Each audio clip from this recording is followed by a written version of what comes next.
تفسیر، یوم جس دن، یجمع اللہ جمع کرے گا اللہ، الرسل رسولوں کو، جس دن اللہ رسولوں کو جمع کرے گا. کون سے؟ اول سے آخر تک تمام رسولوں کو. الرسل سے مراد سارے کے سارے رسول.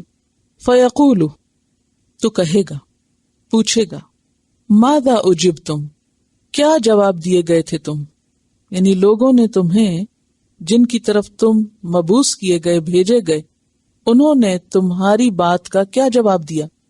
قالوا، وہ کہیں گے، لا علم لنا، نہیں علم ہمارے لیے، ہمیں علم نہیں.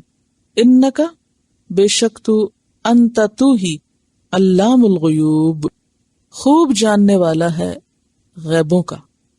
وہ دن اتنا سخت دن ہوگا کہ اس دن عام لوگ تو کیا، پیغمبر جو اللہ کے مقرب بندے ہیں وہ بھی ڈرے ہوئے ہوں گے. اسی لیے جب ان سے پوچھا جائے گا کہ یہ بتاؤ کہ جن لوگوں کی طرف تم بھیجے گئے تھے ان کا ریئیکشن کیا تھا، جواب کیا تھا، تو وہ جواب میں کیا بولیں گے؟ ہم نہیں جانتے. یعنی اتنا روب ہوگا، اتنی ہیبت ہوگی، اتنا خوف ہوگا کہ انہیں یاد ہی نہیں ہوگا. ایک اور وجہ یہ بھی بیان کی جاتی ہے ان کے اس قول کی کہ لا علم لنا، کہ یہ ادب اور احترام کی وجہ سے بھی ہوگا. جیسے فرشتوں نے کیا کہا تھا، لا علم لنا الا ما علمتنا انک انت العلیم الحکیم.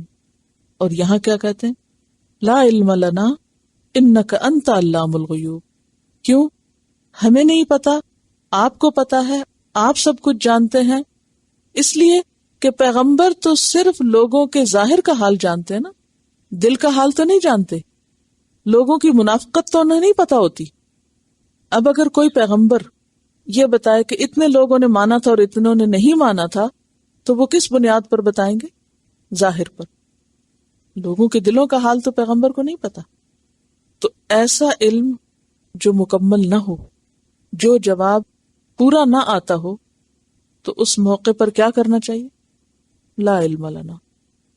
ایک اور وجہ یہ بھی ہو سکتی ہے، پیغمبروں کے دنیا سے جانے کے بعد ان کی قوموں نے کیا کیا، پیغمبر اس کے بارے میں نہیں جانتے.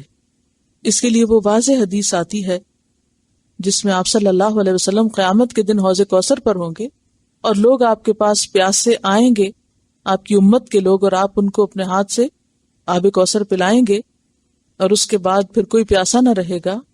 تو کچھ لوگ جو بظاہر علامتوں سے آپ کی طرف بڑھ رہے ہوں گے، ان کے اور آپ کے درمیان دیوار حائل کر دی جائے گی. آپ کہیں گے کہ یہ میرے ساتھی ہیں، یہ میری امت کے لوگ ہیں. تو کیا کہا جائے گا اس وقت؟ آپ نہیں جانتے کہ آپ کے بعد ان لوگوں نے دین میں کون کون سی نئی باتیں نکالنی تھی، کیسی کیسی بدعات کو رواج دیا تھا. آپ کو نہیں پتا آپ کے بعد کیا ہوا تھا. یہ آپ میں سے نہیں ہے، یا آپ کی امت میں سے نہیں ہے، کیونکہ آپ نے صاف طور پہ فرمایا تھا نا کہ من احدث فی امرنا ھذا ما لیس منہ فہو رد. جس نے اس دین میں نئی بات نکالی جو اس میں سے ہے نہیں، تو وہ مردود ہے، ریجیکٹڈ ہے. تو وہ شخص وہاں کیا ہوگا؟ ریجیکٹ ہو جائے گا، آپ کے پاس نہیں آنے دیا جائے گا جس نے دین میں نئی نئی باتیں ایجاد کی ہوں گی. اور پھر سب سے اہم بات تو یہ ہے کہ ادب اور احترام کی وجہ سے بھی وہ کہیں گے لا علم لنا. یہ کس طرح کا ادب ہے؟ یہ بالکل ایسے ہی ہے کہ جیسے کسی مجلس میں اگر کوئی بڑا صاحب علم بیٹھا ہو، یا ایک مجلس میں مختلف درجوں کے لوگ بیٹھے ہوں، اور کوئی سوال پوچھا جائے تو جواب کس کو دینا چاہیے؟ جو زیادہ علم والا ہو، اس کو جواب دینا چاہیے، یا اس کے لیے خاموش ہو جانا چاہیے کہ ہم خاموش رہیں، وہ بولے. کیوں؟ کیونکہ وہ زیادہ جانتا ہے. عام طور پر کیا ہوتا ہے، جہاں کہیں کوسچن آنسرز کے سیشنز ہوتے ہیں، سوال اسکالر سے کیا جاتا ہے اور جواب کون دینے لگتا ہے؟ لسنرز. آپس میں ایک دوسرے کو جواب دینے لگ جاتے ہیں فوراً. کوئی اگر پوچھے کہ اس چیز کا کیا حکم ہے، جس سے سوال پوچھا گیا ہے وہ تو خاموش بیٹھا ہوگا اور فوراً بنبناہٹ شروع ہو جائے گی. اتنا بھی نہیں پتا ہے اس کو، اس کا تو یہ جواب ہے، اور اس کا تو یہ حکم ہے، اور یہ حلال ہے اور یہ حرام ہے، اور پھر یہ بھی نہیں سنیں گے کہ اس نے کیا کہا جس سے پوچھا گیا. تو یہ علم کی مجلس کے ادب کے خلاف ہے. دیکھیے علم کا ایک احترام ہے. اللہ تعالیٰ نے سب سے پہلے قلم کو پیدا کیا تھا. قلم ایک معزز چیز ہے، اور جو صاحب قلم ہوتے ہیں، لکھنے والے ہوتے ہیں، تو لکھنا پڑھنا جو ہے یہ اس دنیا کا سب سے معزز ترین کام ہے. اور اگر کوئی قلم کا احترام نہیں کرتا، کاغذ کا احترام نہیں کرتا، کتاب کا احترام نہیں کرتا، استاد کا احترام نہیں کرتا، علم کی مجلس کا احترام نہیں کرتا، تو وہ شخص ناسمجھ ہے. یہ اس کی ناسمجھی کی دلیل.